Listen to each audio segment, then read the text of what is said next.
ಆರೋಗ್ಯ ಇಲಾಖೆ ಅಡಿಯಲ್ಲಿ ಕೆಲಸ ಮಾಡ್ತಾ ಇರ್ತಕ್ಕಂಥ NHM ನೌಕರರ ಸಮಸ್ಯೆಗೆ ಸ್ಪಂದಿಸಿ ಈ ಒಂದು ಪತ್ರಿಕಾಗೋಷ್ಠಿಯಲ್ಲಿ ಭಾಗಿಯಾಗಿರ್ತಕ್ಕಂಥ ಸಹಕಾರ ನೀಡ್ತಾ ಇರತಕ್ಕಂಥ ಬೆಂಗಳೂರು ಪತ್ರಿಕೆಯ ಸಂಪಾದಕರಾಗಿರ್ತಕ್ಕಂಥ ಭಾವನಾ ಮೇಡಮ್ ಅವರಿಗೂ ಕೂಡ ನಿಮ್ಮೆಲ್ಲರ ಪರ ಸ್ವಾಗತವನ್ನು ಬಯಸಿ ನೌಕರರೆಲ್ಲರ ಪರವಾಗಿ ಅಭಿನಂದನೆ ಕೂಡ ಸಲ್ಲಿಸ್ತೇನೆ.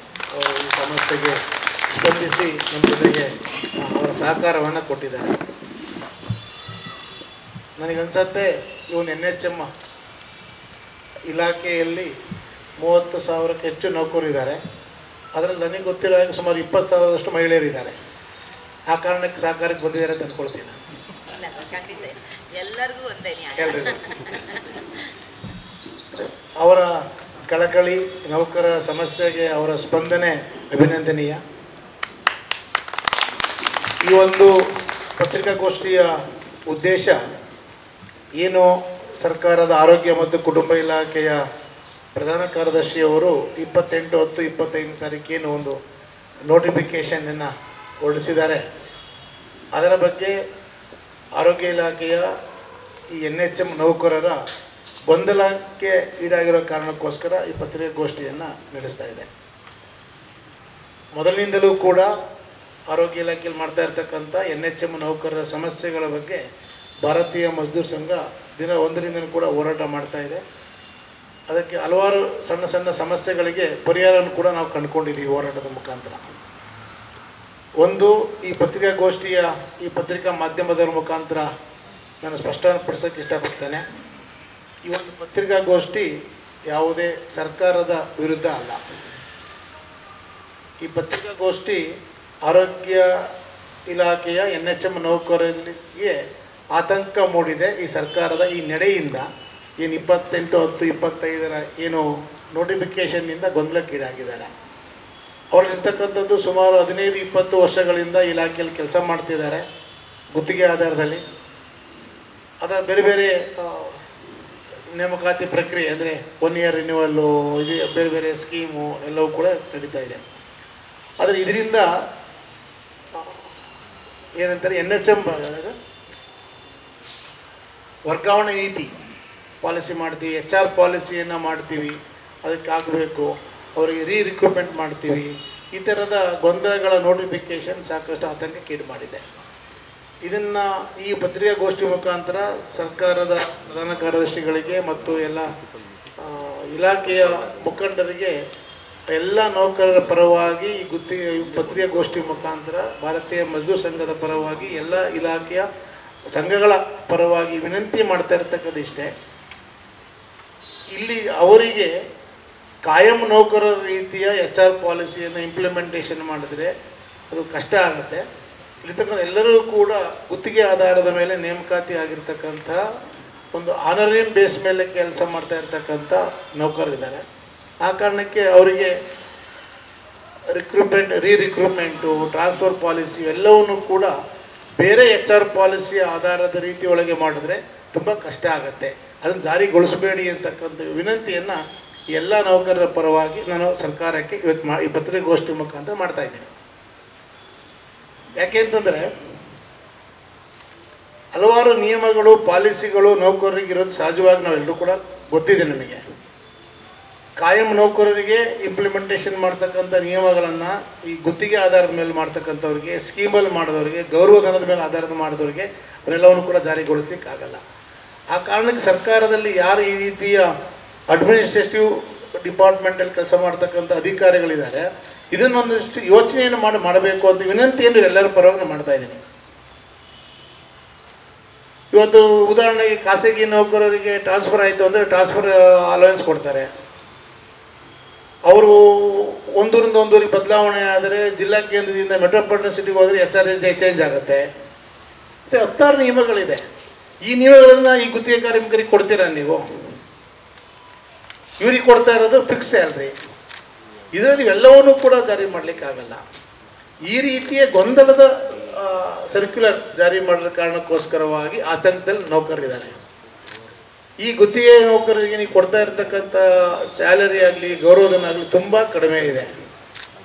ಅಲ್ಲಿರ್ತಕ್ಕಂಥ ಅವರ ಸ್ಥಳೀಯ ಊರುಗಳಲ್ಲಿ ಅರ್ಜಿಯನ್ನು ಹಾಕ್ಕೊಂಡು ಅವರ ಮನೆಯಲ್ಲಿ ಓಡಾಡಿಕೊಂಡು ಯಾವುದೇ ರೀತಿಯ ಕಷ್ಟದ ಜೀವನ ನಿರ್ವಹಣೆ ಮಾಡ್ತಾ ಇರ್ತಕ್ಕಂಥ ಈ ನೌಕರರಿಗೆ ಏಕಾಏಕಿ ಬೇರೆ ಊರಿಗೆ ಟ್ರಾನ್ಸ್ಫರ್ ಮಾಡ್ತೀವಿ ಅಂತ ಹೇಳಿದರೆ ಏಕಾಏಕಿ ಅವರಿಗೆ ಬೇರೆ ಊರಲ್ಲಿ ಹೋಗಿ ಮತ್ತೆ ಹೊಸ ಅಪಾಯಿಂಟ್ಮೆಂಟ್ ಥರ ಅಪ್ಲಿಕೇಶನ್ ಆಗಿ ಜಾಯಿನ್ ಮಾಡಿ ಹೊಸ ಅಪಾಯಿಂಟ್ಮೆಂಟ್ ಥರ ಮಾಡಿ ಅಂತ ಹೇಳಿದ್ರೆ ಆ ರೀತಿಯ ನ್ಯೂ ರಿಕ್ರೂಟ್ಮೆಂಟಿಗೆ ಕಾಂಪಿಟೇಷನ್ ಮಾಡೋದಕ್ಕಾಗೋದಿಲ್ಲ. ಈ ರೀತಿಯ ಗೊಂದಲಗಳಿಗೆ ಈ ನೋಟಿಫಿಕೇಷನ್ ಕಾರಣ ಆಗಿದೆ.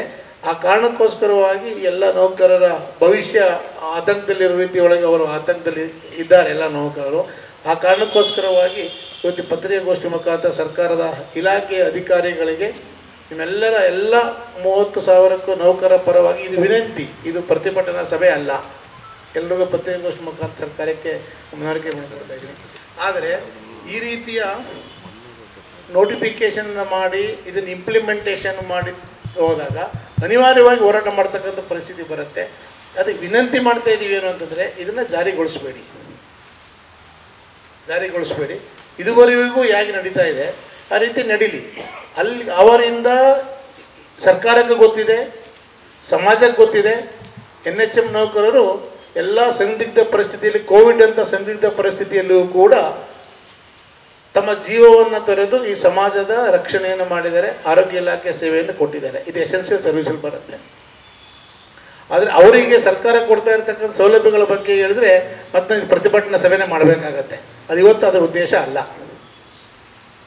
ಆ ಕಾರಣಕ್ಕೆ ಕಡಿಮೆ ಸ್ಯಾಲ್ರಿಗೆ, ಕಡಿಮೆ ಗೌರವಧನಕ್ಕೆ ಉತ್ತಮ ಸೇವೆಯನ್ನು ಕೊಡ್ತಾ ಇರತಕ್ಕಂಥ ಈ ನೌಕರರ ಭವಿಷ್ಯವನ್ನು ಮತ್ತೊಮ್ಮೆ ಆತಂಕದಲ್ಲಿ ತಳ್ಳುವಂಥ ಕೆಲಸವನ್ನು ಈ ನೋಟಿಫಿಕೇಷನ್ ಮಾಡ್ತಾ ಇದೆ.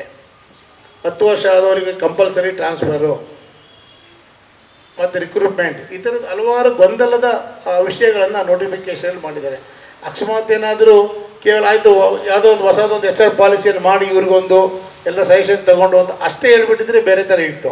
ಒಳ್ಳೆಯದೇ ಮಾಡ್ತಾರೆ, ಮಾಡಲಿ ಅಂತ ನಾವು ಯೋಚನೆ ಮಾಡ್ಬೋದಾಗಿತ್ತು. ಆದರೆ ಸ್ಪೆಷಲ್ ಕಂಡೀಷನ್ಗಳನ್ನು ಹಾಕಿ ಇದೇ ಥರ ಮಾಡಬೇಕು, ಈ ಥರ ಮಾಡಬೇಕು ಅಂತಕ್ಕಂಥ ವಿಷಯಗಳನ್ನು ಕೂಡ ಆ ಸರ್ಕ್ಯುಲರ್ ಹಾಕಿರೋದೇ ಈ ನೌಕರರಿಗೆ ಆತಂಕಕ್ಕೆ ಒಳಗಾಗಿರ್ತಕ್ಕಂಥ ಕಾರಣ.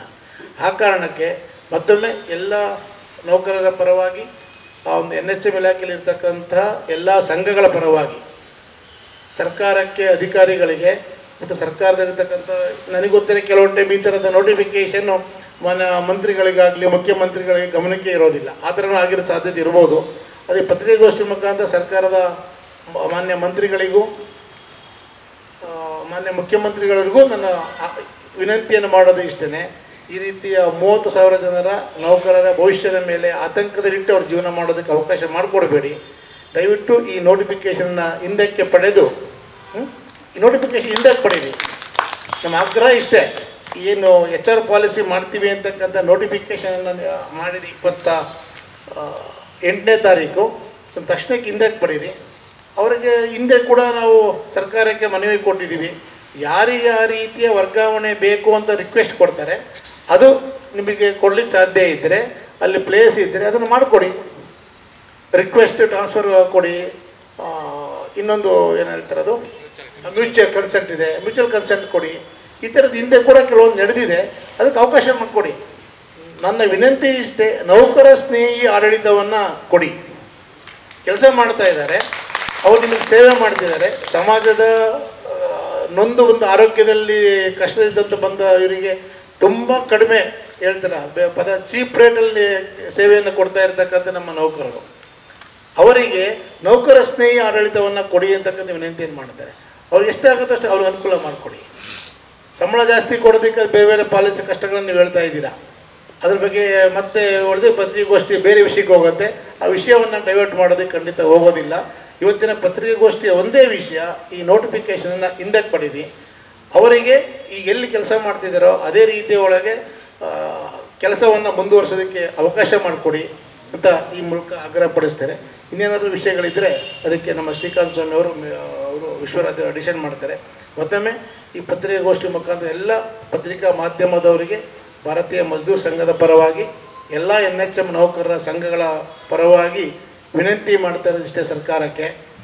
ಪತ್ರಿಕಾ ಮಾಧ್ಯಮದವರು ನಾವು ಈ ಎಲ್ಲ ನೌಕರರ ಪರವಾಗಿ ಇಷ್ಟು ಯೋಚನೆಯನ್ನು ಮಾಡಿ ಸರ್ಕಾರಕ್ಕೆ ಗಮನ ಸೆಳೆಯಬೇಕು.